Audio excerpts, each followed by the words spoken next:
Greetings and welcome to another video. It's Saturday, the 8th of August 2020, and welcome to the George Parish Council in Coalbrookdale. And here we've got a couple of notice boards of Coalbrookdale.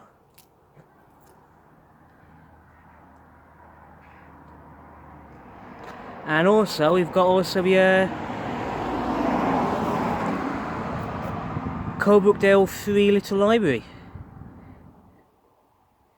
So if you're ever in this area, or if you live here and you want a free library to deposit any unwanted books in exchange for something new and different, here you are.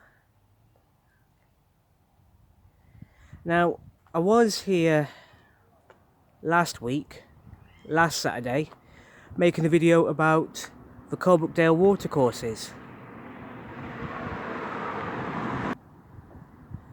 But in the end, I had to delete that video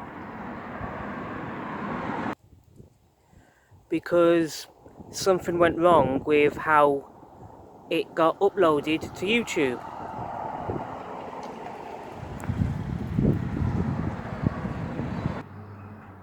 So I'm back here today in the same location in Coalbrookdale to remake that video and hopefully be able to upload it properly with no problems.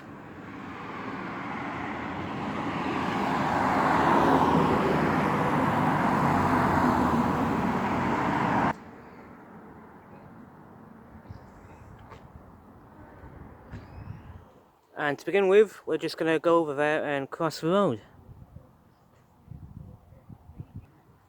Right, here at this bus stop, we've got some more information, Coalbrookdale Free Little Library, and also Secret 7 Arts. The Secret 7 Arts are a group of local artists who want to promote the enjoyment of the visual arts and encourage people of all ages to take part in artistic activity. Secret 7 organise an art trail.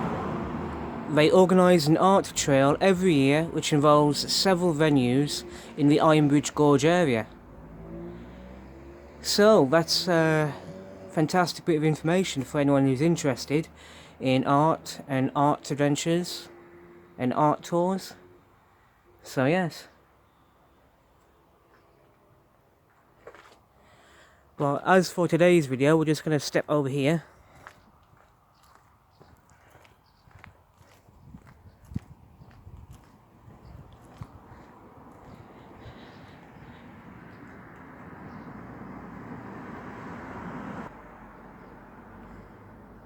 And right here,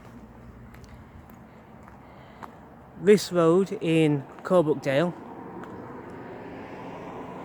is School Road, and right here on School Road is the first point of interest for today's video.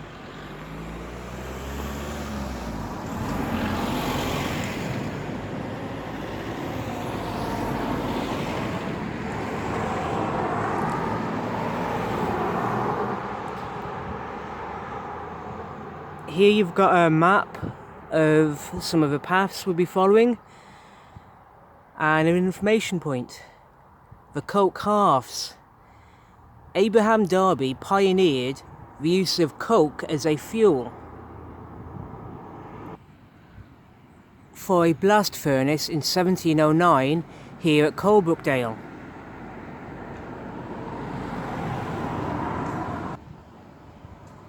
Wood for making charcoal was becoming increasingly scarce and expensive, and the alternative fuel, coal, was not suitable for iron smelting.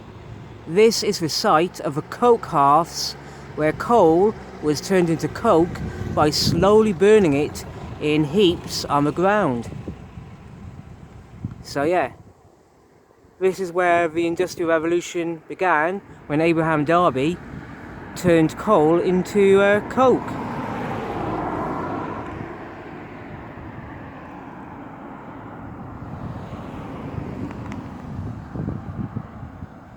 Right, so now what we're going to do is cross the road and head over there.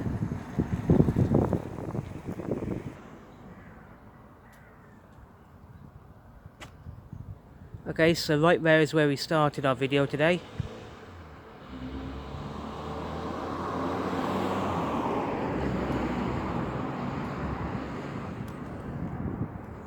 And we're now heading down Derby Road, which is this way.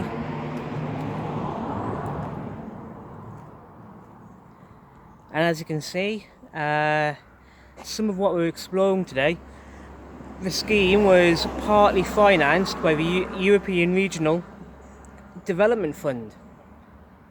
So yes.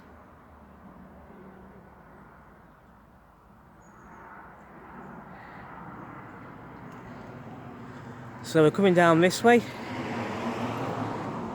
And what we're going to be doing today is exploring the Coalbrookdale Watercourses.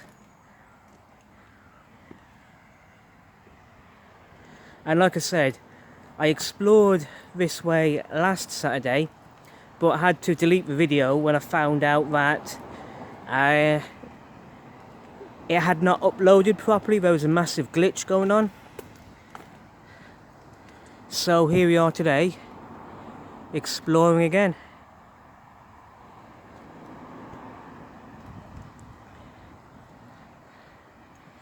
And as you can see, already we've got some beautiful, very beautiful things going on.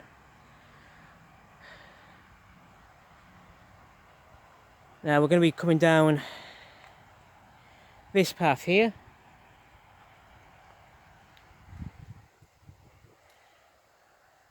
Explore Coalbrookdale's watercourses. The driving force of a great iron industry. A reliable supply of water was key to the success of Coalbrookdale and the Ironbridge Gorge as an iron producing district. Water wheels provided power for the air blast into the furnaces and worked the hammers, cutting machines, lathes and grinding wheels in the forges. And as you can see, here's a map of various footpaths around this area to explore. And that's a key to the map, exploring which path means what.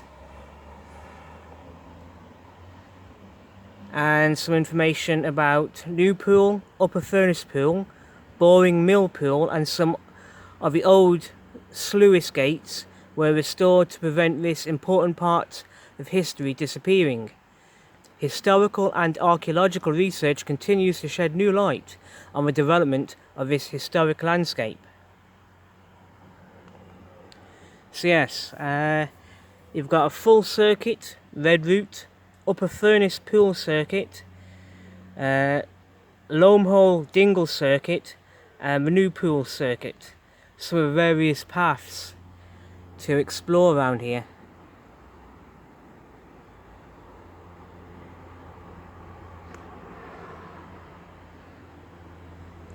And this in front of us is just one of the many things you'll get to see and explore while you're here.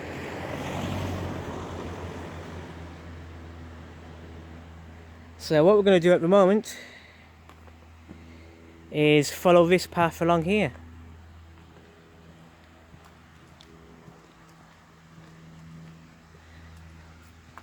And again, scheme partly financed by the European Regional Development Fund.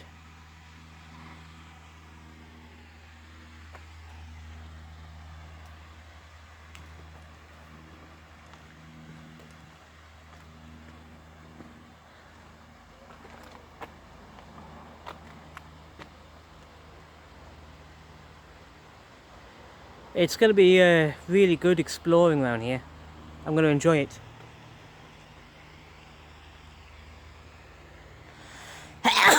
Oh, bless me. Bless you. Alright. This way. Now, I've only ever been here at this location twice before. Once was, as I said, last Saturday when I made a video which didn't go very well, so I had to delete. And then there was another time a couple of months ago, I think about 2, maybe 3 months ago. I just happened to be here randomly exploring. So yeah.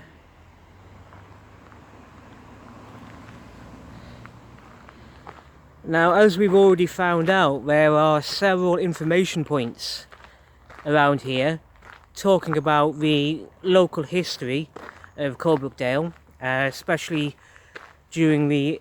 at the start of and during the Industrial Revolution, and also information about the how it's now currently been turned into some very beautiful nature reserves to protect and preserve not only the local wildlife, but also to preserve the what remains of the Industrial Revolution and all the history and industry that happened here in Coalbrookdale. And I really like it when stuff like that happens, when honest and sincere effort has been going on to preserve the historical significance and importance of places like this, because it's part of not only Telford's but also the United Kingdom as a country as a whole, part of our historical and cultural legacy. And it's good to remember and preserve fantastic information and knowledge like this. It's stuff like what you're seeing at the moment in front of you, which is what many people would say is a real, actual treasure trove.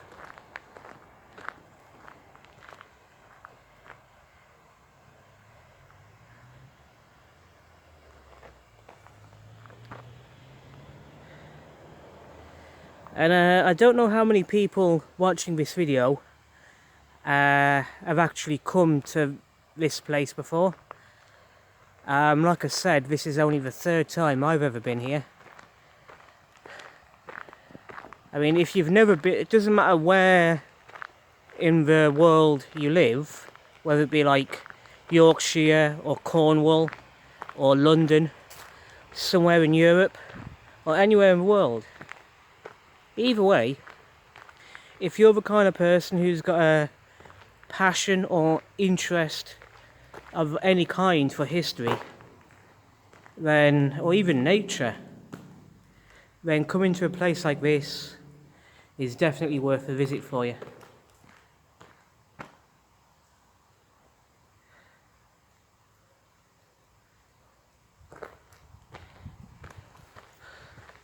Or if, like me, sometimes you just want something to do and somewhere different to go on a day out on a Saturday afternoon, then coming somewhere like this is definitely worth the effort.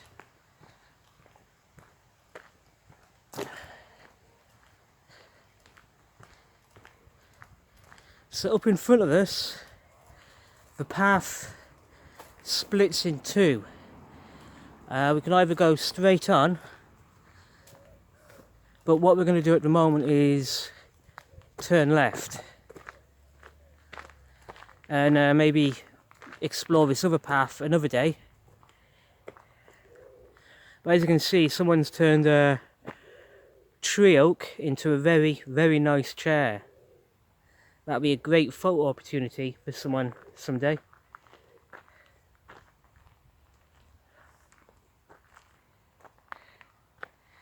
And here we are at the Lomehole Dingle. Lomehole Dingle was once a source of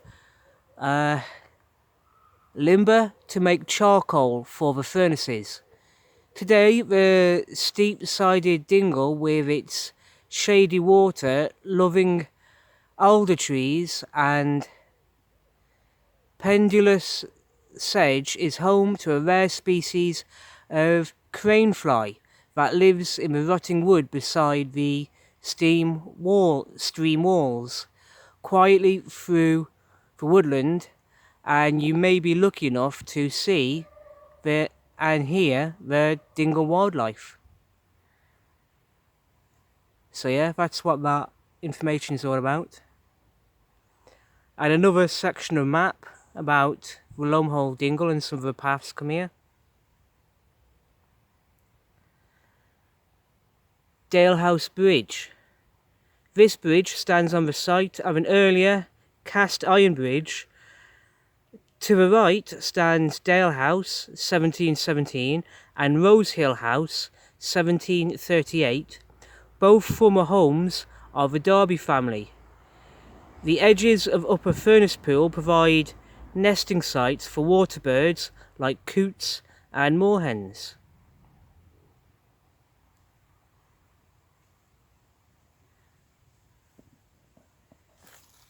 So if we come over here,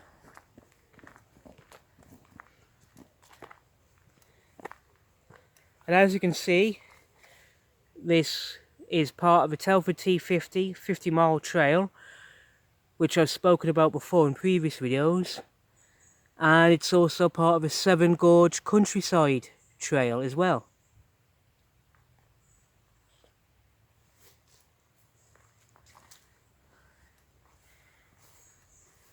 And as you can see, the Telford T50 50-mile trail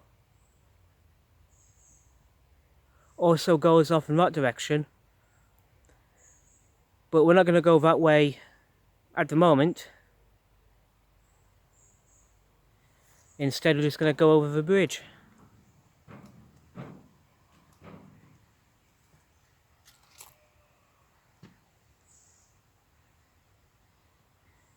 You can hear a waterfall in the distance.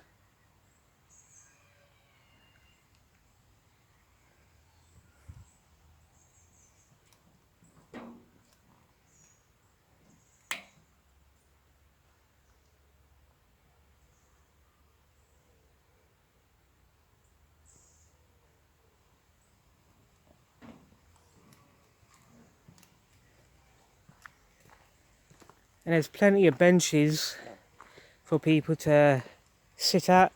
Maybe bring a packed lunch with you to have your picnic with, and to just to rest at.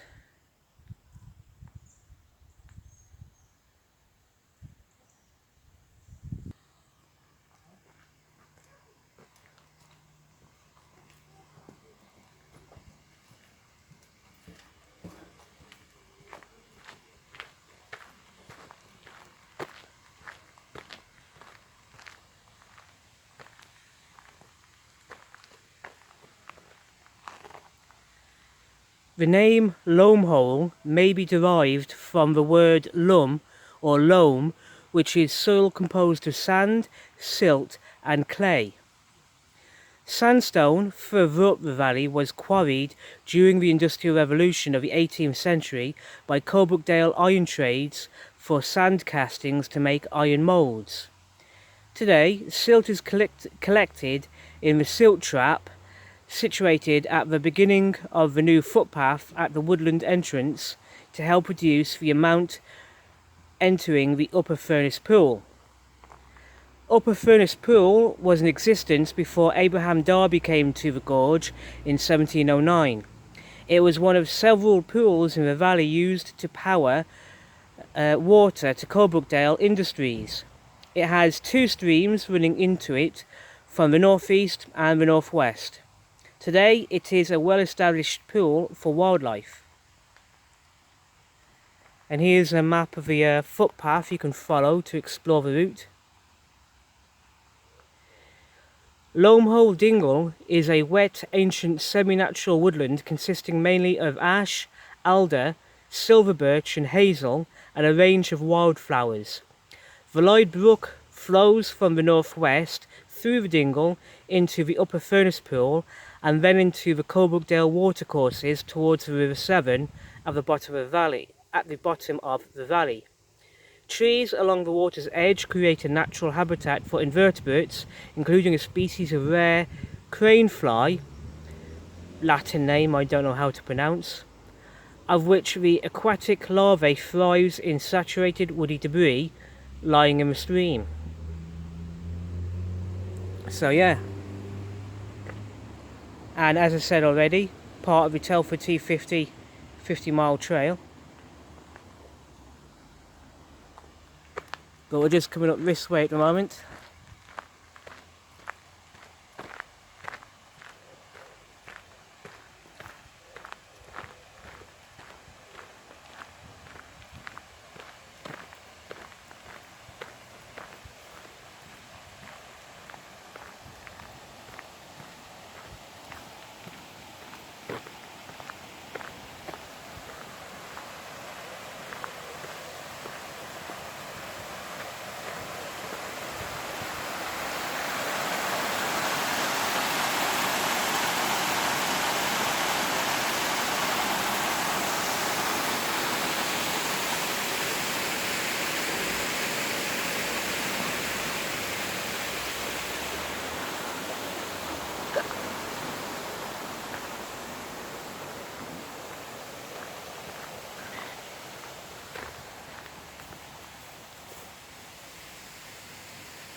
From here you can get to Little Wenlock, which is 2 miles away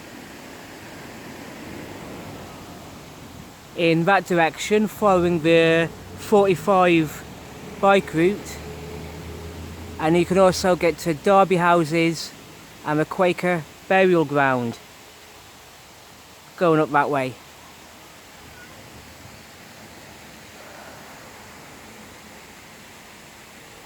And also Ironbridge is 1.5 miles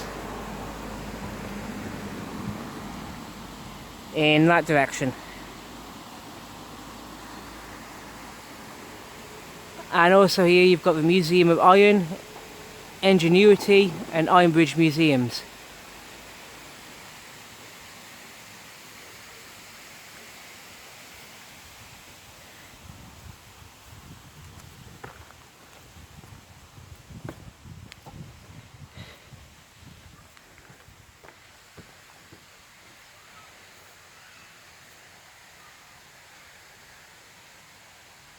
The upper furnace pool provided water to the ironworks, which was located on the far side of the viaduct to your right. The viaduct opened in 1864. Eventually, when water power was no longer needed for the furnaces and forges, the pool was abandoned. You can hear the water rushing over the sluices used to control the level of water.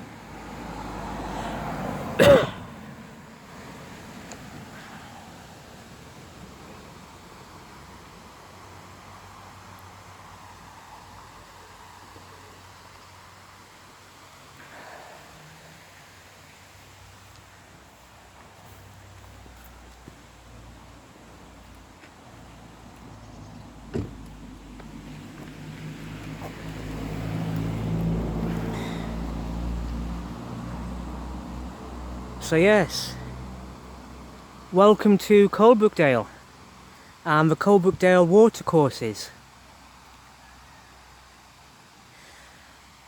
I'm going to end this video here, and I'm going to say thank you for everyone taking the time to watch these videos and watching this video as well. I do appreciate it, thank you.